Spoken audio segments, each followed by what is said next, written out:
로마서 두 번째 시간으로 우리가 같이 로마서를 묵상합니다. 로마서를 썼던 곳이 고린도라고 말씀을 드렸고, 아마도 이 전까지는 바울이 한 번도 로마를 방문해 본 적이 없었습니다. 로마를 방문하진 않았었지만 로마에 살고 있는 사람들, 특별히 교인들, 교회에게 로마의 여러 사정들을 설명하면서 보내고 있는 것이 로마서인데, 오늘 그 서두에서 자신이 로마를 방문하고 싶은 이유, 그리고 그 목적에 대해서 여러 번 자신이 그렇게 하려고 했던 것에 대해서 밝히고 있습니다. 복음을 전하는 사람은 분리될 수가 없습니다.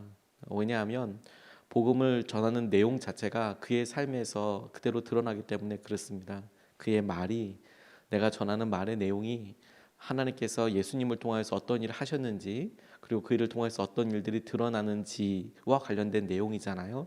근데 그것을 전하는 사람 역시 그가 어떻게 살고 있는지, 그의 삶이 어떻게 예수님 중심으로 보여지고 있는지, 이게 뗄래야 뗄 수 없는 관계였어요.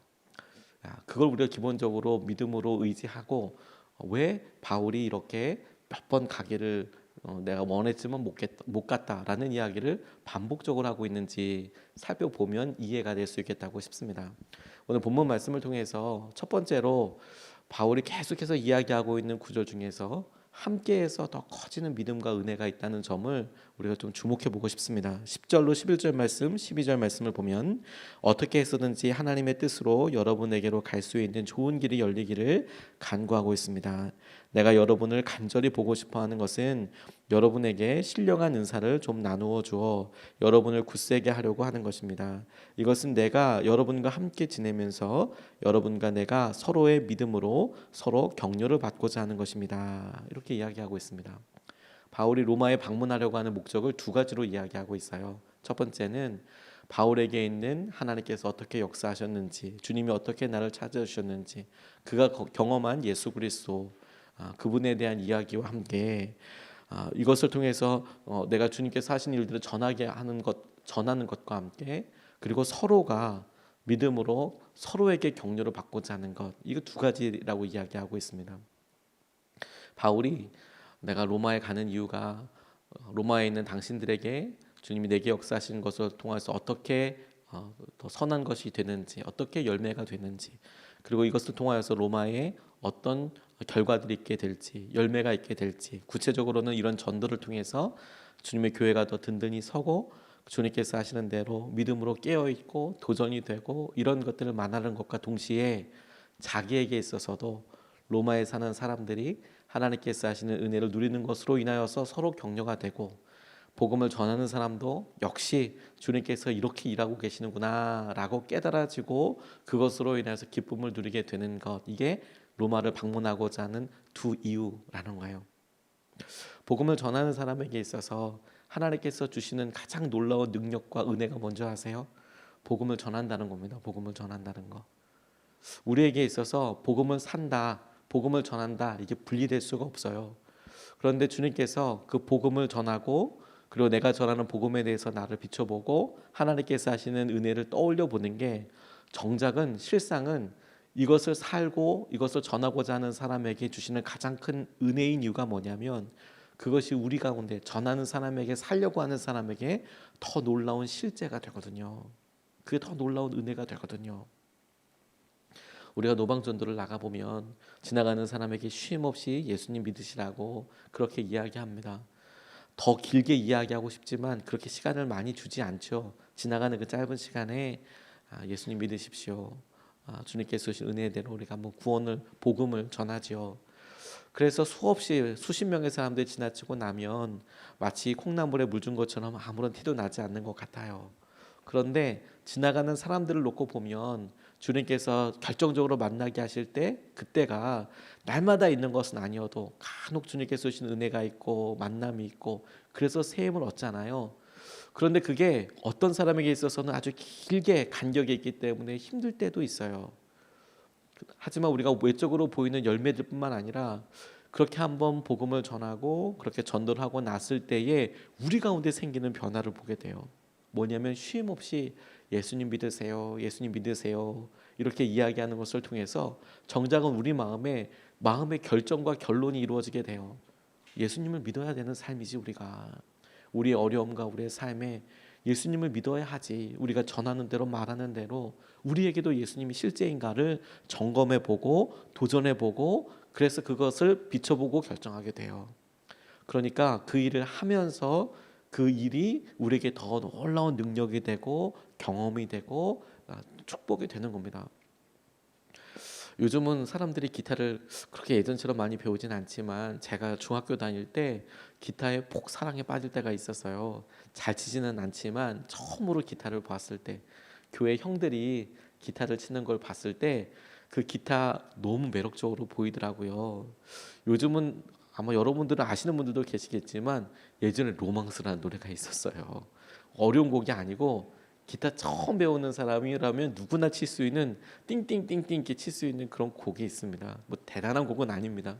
부끄럽지만 그런데 그 곡을 처음으로 저희 아버지 교회 다니던 형이 교회 형이 이렇게 치는 걸 보는데 너무 좋은 거예요. 너무 좋은 거예요. 그래서 저도 중학생인데도 그거 한번 띵띵띵 가르쳐 달라고 그러고 따라하고 그래 봤거든요. 그런데 손가락 너무 아프더라고요. 처음 기타 쳐보니까.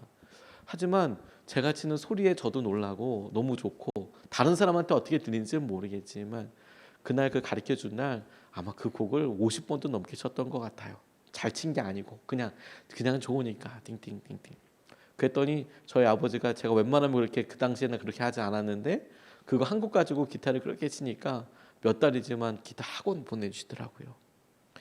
손가락이 너무 아파도 그런데 새롭게 배우고 그리고 의미 있는 소리가 난다는 것 그리고 조금씩 실력이 늘어난다는 것을 보게 되는 것 때문에 더 열심히 하게 되더라고요.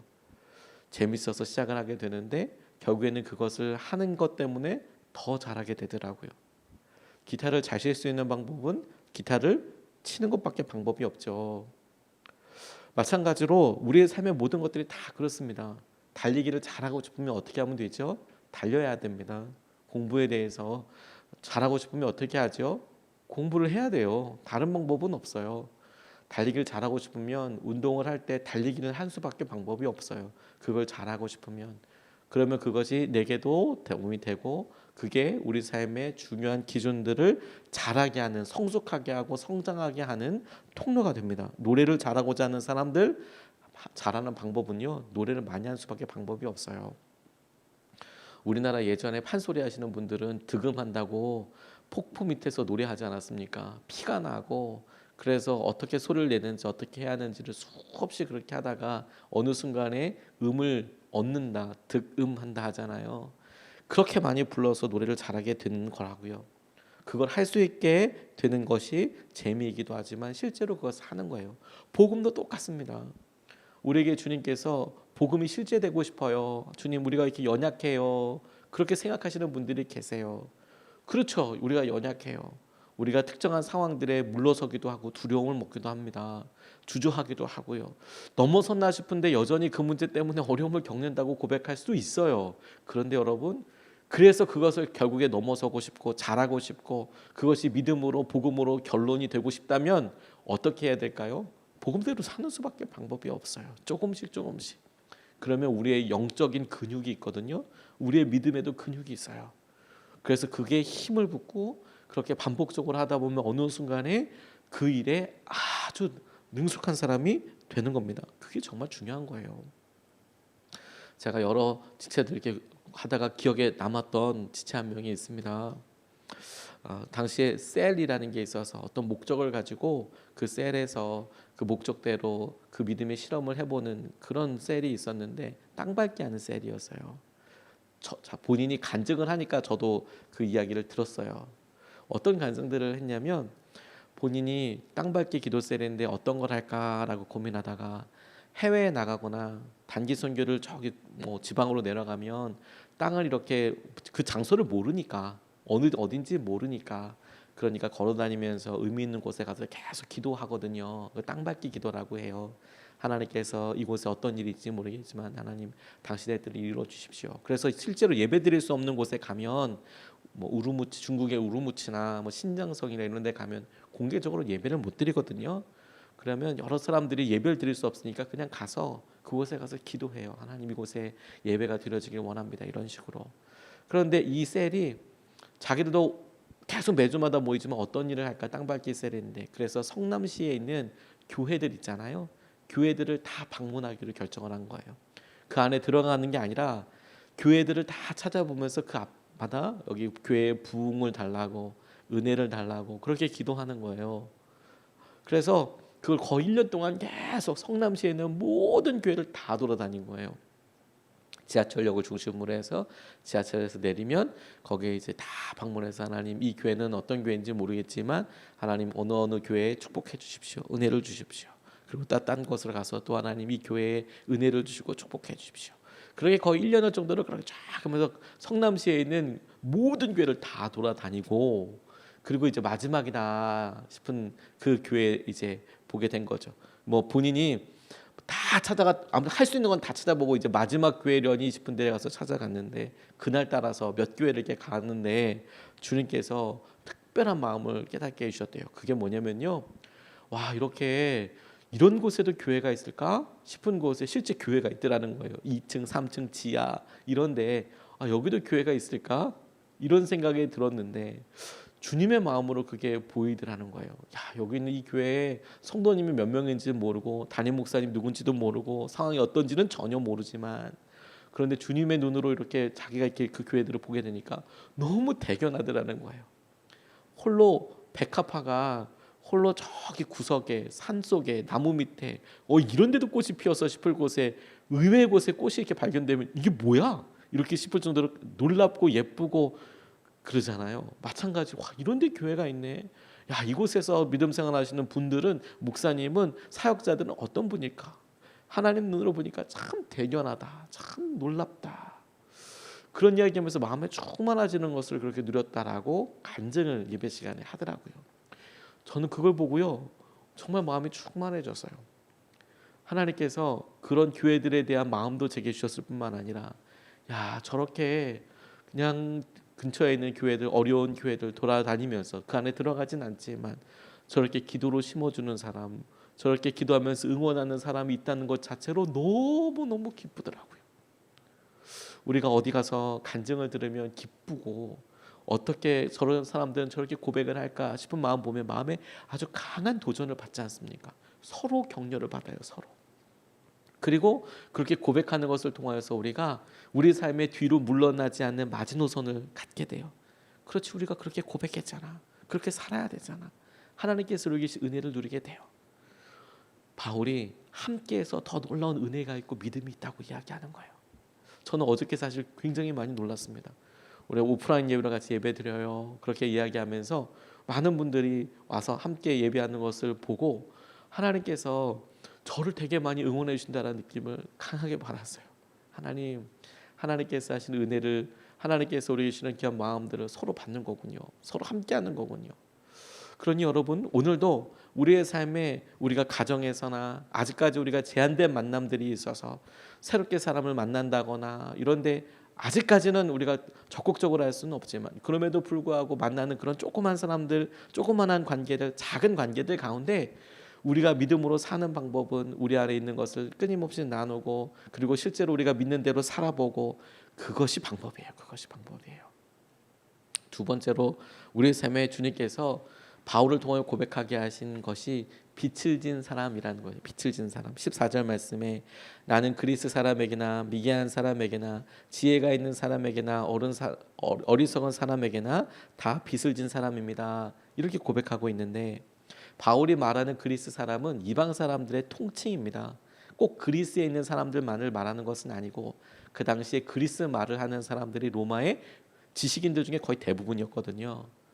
나라는 로마가 정복했지만 문화는 그리스가 정복했다라고 사람들이 이야기할 정도였어요. 군사적으로 로마가 정복했지만 문화적으로나 교육적으로는 그리스가 오히려 거꾸로 로마를 정복했다라고 이야기할 정도로 로마 사람들이 그리스 말을 썼어요. 왜냐하면 책들이 다 그리스 말로 쓰여져 있었으니까. 그러니까 그리스 사람이라고 이야기하는 것은 바울에게는 이방 사람들에 대한 통칭이었는데, 근데 뭘 주목하게 됐냐면 자기가 스스로를 설명하면서 빚진 자라고 이야기하는 거예요. 이것을 이해할 때 이렇게 한번 생각해 보면 어떨까 싶었어요. 우리가 만약에 한 친구에게 10만 원을 빌렸다면 그 친구에게 10만 원을 갚을 때까지는 빚진 사람이겠죠.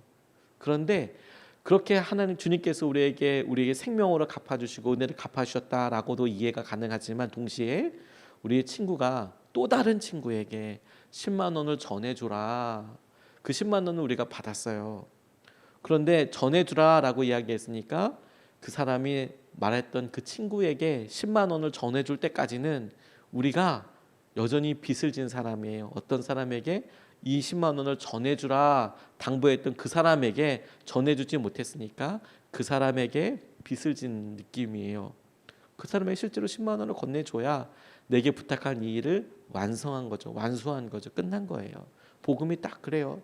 주님께서 우리를 위하여 엄청난 놀라운 생명과 은혜를 허락하여 주셨어요. 주님께 이것을 갚을 수 있는 방법은 없어요. 갚을 수 있는 방법은 없어요. 주님께서 주신 은혜를 어떻게 우리가 우리 스스로 갚아요? 그건 불가능하죠.